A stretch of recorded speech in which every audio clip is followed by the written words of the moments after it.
Hello जी, पाकिस्तान और उसके मज़ाफ़ात में कल ईद उल अज़हा हो जाएगी, तो मेरी तरफ से सबको पहले ईद मुबारक। और वैसे ये मेरी कोई तीसरी ईद होगी जो मैं घर वालों से दूर गुजारूंगा, ओवरसीज पाकिस्तानी बनकर। वैसे हमारे पास आते ही 2-4 त्यौहार हैं और अभी थोड़े टाइम पहले ही रमजान गुजरा है। वैसे पहले जो है हम रमजानों में मगफिरत मांगते थे, अल्लाह ताला से बख्शिश मांगते थे, और आजकल के नौजवान ताक रातों में फातिमा और आयशा मांगते हैं। अबे आधी आधी दाल का, चीनी दाल का दोदा रख के ये लोग ताक रातों में लड़कियां मांग रहे हैं यार, महबूब मांग रहे हैं अपने वोटीज।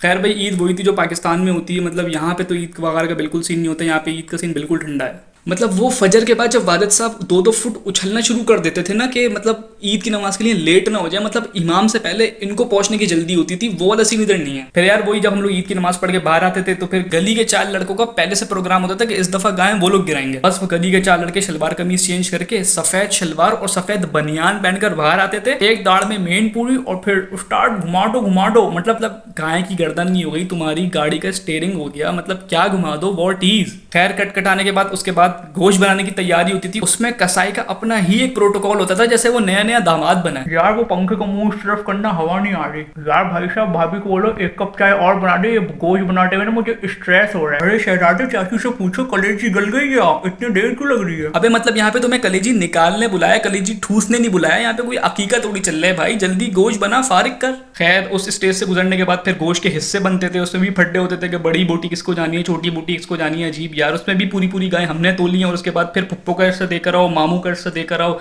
मतलब ईद पूरी जो है ना वो घर का रामू काका बनकर गुजर जाती थी, क्योंकि सारे काम हम लड़कों नहीं करने होते थे। खैर ईद के 2-3 दिन गुजरने के बाद ही दावतों का सिलसिला शुरू हो जाता था। मतलब ससुराल में दावत, बड़े मामू के यहाँ दावत, छोटे खालू के यहाँ दावत में जा जाकर ना बड़े का गोश्त यहाँ तक ठूस लेते हैं। अबे मतलब वो च्युइंगम जैसी बोटियां खाकर जबड़े सूज जाते थे। उसके बाद हैदा अलग शुरू हो जाता है, एसिडिटी अलग शुरू हो जाती है। फिर उसके बाद अपनी बीवी को पकड़ कर, यार शेवना पकड़ लो, उसमें एक इनो का साथ भी डाल दो, 1 चमचा काला नमक को भी डाल दो, तो खुद भी छलांग लगा दे, इधर मुझे पिला दे, मैं खा खा कर फट रहा हूँ, मर रहा हूँ, मैं फट जाऊंगा। अच्छा मतलब दूसरी तरफ बकरीद से पहले कुछ लोग होते हैं जो बोलते हैं यार गवर्नमेंट काम नहीं करती, सड़कें नहीं बनाती गवर्नमेंट। अब तो जब पता है गवर्नमेंट सड़कें नहीं बनाती, जो पहले से पाव आधा पाव सड़कें बनी हुई हैं, उसमें 18-18 इंच की मीखें डाल के तंबू गाड़ोगे तो फिर रोड तो बर्बाद हो गई ना। उसके बाद 100-100 गज, 80-80 गज के बाड़ों में चारपाई लगाकर सारी यार ऐसे लेटे रहते हैं। और वैसे भी अभी बारिशों का सीजन शुरू हो रहा है, तो बारिशें जब अभी होंगी और सड़कें आपने पहली बर्बाद कर दी हैं, तो फिर क्या ही हाल होगा। और फिर यही लोग बोलेंगे गवर्नमेंट का सिस्टम खराब है यार, हमारी गवर्नमेंट काम नहीं करती। अबे तो जब नहीं करती तो तुझे पता तो है, तो फिर क्यों सड़कें खराब कर रहे हैं? नहीं गाड़ा करना तंबू। एक तो भाई ईद आ जाए, फेसबुक पे 1 हफ्ते पहले से वीडियो आना शुरू हो जाती है, फलाना की गाय भाग गई, फलाना को लत्ती चेप दी, कसाई कुर्बानी करने आए थे, वो केरन हॉस्पिटल में पड़े हुए। मतलब व्हाट इज। खैर भाई, बकरीद का मजा तो पाकिस्तान में आता है, हमें भी पहले ऐसे ही लगता था, लेकिन जब हम लोग यहाँ पर आए ना 3 साल से, तो हमें अंदाजा हुआ कि यार ईद का मजा बाहर ही है। मतलब चलो वहाँ टर्की में भी बंदा सुबह उठकर नमाज पढ़ने जाता है, वापस आता है, दोस्त वगैरह से मिलते हैं, ग्रीटिंग्स वगैरह देते, फिर घर वगैरह पे कॉल घुमा लेते कि भाई उनको भी मुबारकबाद देते हैं। उसके बाद खाना पीना जो भी होता है वो करते हैं, उसके बाद सब अपने अपने कामों पे या सो जाते हैं।